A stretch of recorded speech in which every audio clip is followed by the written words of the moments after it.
You know, it's funny. I actually meant to make this video the other day, and I'm glad I didn't because this morning, at least when I'm recording, a report dropped that literally grades your phone company on how much they want you to be able to fix your own device. It covers about 105 phones, and they scored every major brand. And guess who came in last? Surprise, surprise, Apple with a D minus. Samsung got a D, so it's not like they did much better. And Motorola got the highest grade, but they only got a B plus. The report is called Failing the Fix. And I want you to sit with that name for a second. Failing the Fix. Because that's not something I made up. That's not some random Reddit post. That's a published consumer advocacy report that came out today and scored these companies on repairability, transparency, and access to that information. So check this out. Your car, by law, is required to tell you exactly what's wrong with it. You know that little $15 Bluetooth dongle you can buy off Amazon that plugs right in, and it gives you a whole bunch of those error codes, and it tells you exactly what's failing and when. Your toaster even has like a little light that tells you something isn't working right. Pretty much any device you have has a little light that tells you whether or not something is working right.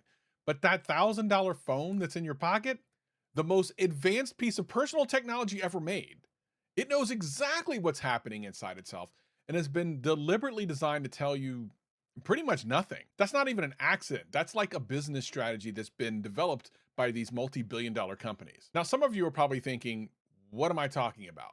My iPhone literally shows me battery health. And you're right, it does now. But here's the part that people forget. Apple only gave you that feature after they got caught. In 2017, Geekbench data proved that Apple was secretly throttling processor speeds on older iPhones based on their battery degradation. They didn't tell you that. They didn't warn you. Your phone just got slower. And millions of people thought, well, it's time to get an upgrade. And of course, that was the whole point. Apple denied it, then they admitted it, and then they paid over $130 million in settlements. And only after all the lawsuits and the public humiliation and everything did Apple release iOS 11.3 with the battery health feature. I mean, now we're used to it, but it's only a couple of years old. They've had access to that data the entire time. They just decided to give it to you after it became a legal liability, and they actually had to. So the question isn't, do they show you battery health now? Of course they do. They absolutely do. The question is, what else do they know about your device that they're choosing to not show you? Like, what else? Could it be something about the RAM in your device or your display? The answer is a lot more than you think. Because your phone is packed with sensors. We're talking hundreds of internal metrics being tracked all the time, not just sometimes, all the time. Your battery doesn't just have a health percentage. Your battery knows the exact number of charge cycles, the degradation curve of every cell, the thermal event logs every time your phone overheated, and how much capacity you've actually lost versus what that percentage used to be. Your processor, it knows exactly how many times it's been thermal throttled. It logs every instance where it had to clock down because your phone got too hot. And the storage, you know, the flash memory that you have, the kind in your phone that has a finite number of write cycles before it starts degrading, your phone is tracking how close your storage is to that threshold. It knows, but you don't. Your antenna signal quality also degrades over time. Your Wi-Fi and Bluetooth chip performance also changes. And all this is measurable. All of it is being measured, but none of it's surfaced to you in any meaningful way. And I want this to be really clear. This isn't a technical limitation that they can't surface to you. This isn't that it's too complex for consumers to understand. They figured out how to show you a battery percentage. They figured out how to show you screen time stats down to the minute. They can build a widget for literally everything. They just chose not to build one for this. And we need to talk about why. And by the way, before anyone says Samsung shows more than Apple, hold on to that for a second, because Samsung's hands are just as dirty. I brought the receipts on that as well. Think about AirPods for a second. Apple has sold over 300 million pairs. The average person replaces them every 2 to 3 years. Now, why is that? Because the battery degrades and there's no way to tell how much, and you can't replace them. I mean, I suppose you could pay Apple to replace them, but you personally can't replace them. One day they just don't hold a charge like they used to, so you buy new ones. $249. But what if your AirPod case had a little notification that said the battery health is 60% or 30%? Consider a battery replacement. $29 at the Apple Store. Would you buy new ones? Of course not. You'd spend $29 instead of $249. Now multiply that across 100 million users who replaced AirPods last year. That's just really smart business. Same thing with your Samsung Galaxy. What if Samsung surfaced a message that said storage write performance has degraded 30%? Your device may feel slower, but this is normal wear, not a hardware defect. You'd probably keep your phone another year because you'd understand what's happening. But they don't say that. So what do you feel instead? Oh, this phone is slow. Must be time for a new one. And you walk right into that upgrade cycle. Listen, here's the thing. The entire smartphone upgrade cycle depends on you not knowing what's actually wrong with your device. The moment consumers have real transparent health data, the replacement cycle goes from 2 to 3 years, like it is now, to like 4 or 5. And for those companies, that's not a good thing. They need you to continue to buy. And it's not just theory. We've already seen companies get caught rigging the game. Samsung with their game optimization service was caught throttling performance over 10,000 apps while leaving benchmark apps untouched. And just a few weeks ago, a court in Korea ordered Samsung to compensate Samsung Galaxy S22 owners after a 4-year legal battle over that exact scandal. 4 years of litigation because they hid performance data from their own customers. And you think they're being fully transparent about everything else? Everything I've told you is probably a little frustrating, but what I'm about to show you next is the part that really should make you angry. Because there's an entire industry that already solved this problem and proves that these phones and companies could do it too. In 1996, the EPA mandated something called OBD2, Onboard Diagnostics Version 2. Every car sold in the United States legally is required to have a standardized 16-pin diagnostic port. Any mechanic, not just a dealership, but anyone can plug in a reader and see exactly what's going on with your engine. You can even do it. Like I said, you can buy a little $15 machine and it'll tell you. You just plug it right in. It'll tell you about your transmission, your emissions system, anything that's going on with your car. Now, let me say that again. Your phone with this little dongle can diagnose your car better than it can diagnose itself. And that's not because the technology doesn't exist. It really absolutely already does. It's just because no one's making them do it.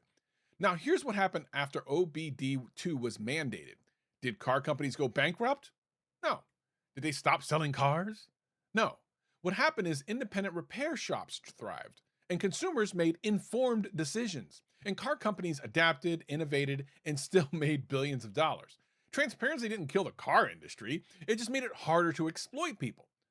So, where is the OBD2 for phones? Where's a standardized diagnostic report that tells you in plain language the actual health of the device you paid over $1,000 for? It doesn't exist. Not because it can't, because it shouldn't, according to them. And of course, it gets worse because it's not just about what they won't show you, it's about what they actually prevent you from doing about it.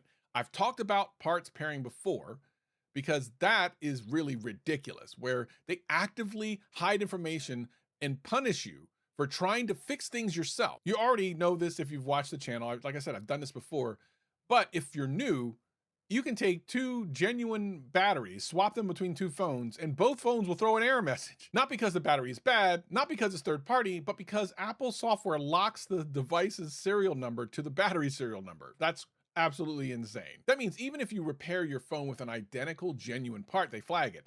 The pop-up warnings on your screen. In some cases, they've even blocked software updates entirely.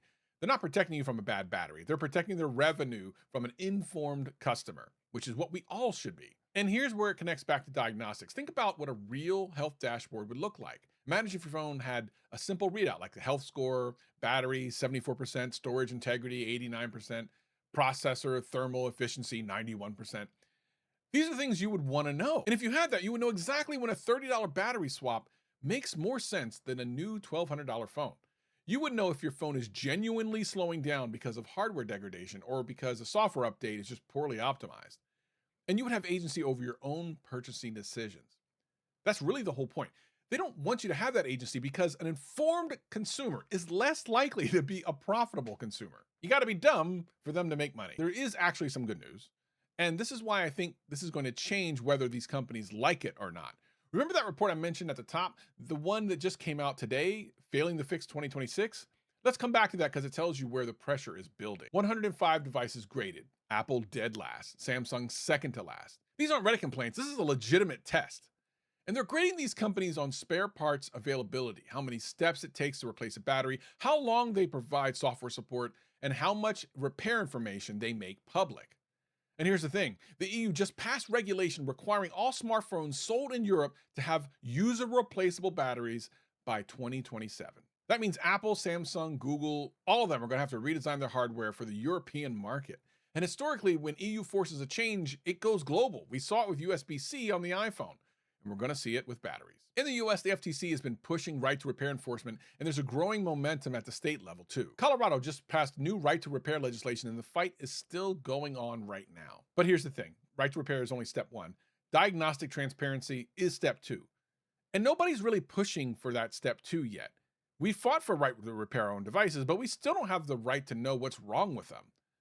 That report grades companies on repair access, but even they don't have a category for diagnostic transparency. That's how early we are. That's the next battle. All right, until these companies are forced to be transparent, you gotta be your own diagnostic tool. Here's what you can do today. Number one, check your real battery health. On iPhone, go to settings, battery, battery health, and charging. You'll see maximum capacity. If it's under 80%, your phone is eligible for a battery replacement. Apple charges like $80 to $100 something depending on your model. And that could buy you another 2 or 3 years out of your device instead of buying a new device altogether. And on Android, it's a little bit more fragmented, which is part of the problem. Samsung has a battery diagnostic in the Samsung Members app. For everyone else, you can dial a star pound 463 pound star. Anyway, to get to a hidden diagnostic menu, which is absolutely ridiculous. You can also download an app like AccuBattery. It's not perfect, but it'll give you a rough estimate of actual capacity versus what your phone shipped with. Number two, stop charging to 100%. I've said this before, lithium batteries degrade fastest at extremes. Keep it between 20 and 80% for daily use. Both iOS and Android now have optimized charging features, so turn them on if you haven't already. Number three, be skeptical of slowdowns after updates. If your phone feels slower after a major OS update, don't just assume it's time to upgrade. Check to see if the update added RAM-heavy features and your older hardware might struggle with, especially if you don't have a lot of RAM. Sometimes rolling back one version or waiting for a patch to fix can solve the problem completely. And the slowdown might be software, not hardware, and that distinction is worth hundreds of dollars to you. Number four, question the upgrade cycle. Before you trade in your phone, ask yourself, do I actually need this device or do I need a new battery? Because 9 times out of 10, the answer is the battery. And the only reason you don't know that is because they designed it that way. The information to make smart decisions about your devices, it actually exists. It's sitting inside the phone in your hand, right now being tracked in real time by sensors that are more capable of telling you exactly what's going on. But they decided you shouldn't see it. Fortunately, today a report came out and graded these companies.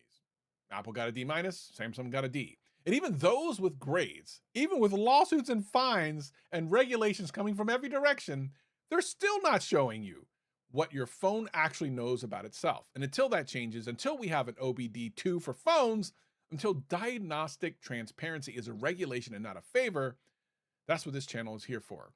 If this is the kind of content you like, hit that subscribe button. I'm not here to sell you anything. I'm just here to tell you about what's going on. And I'll see y'all in the next one.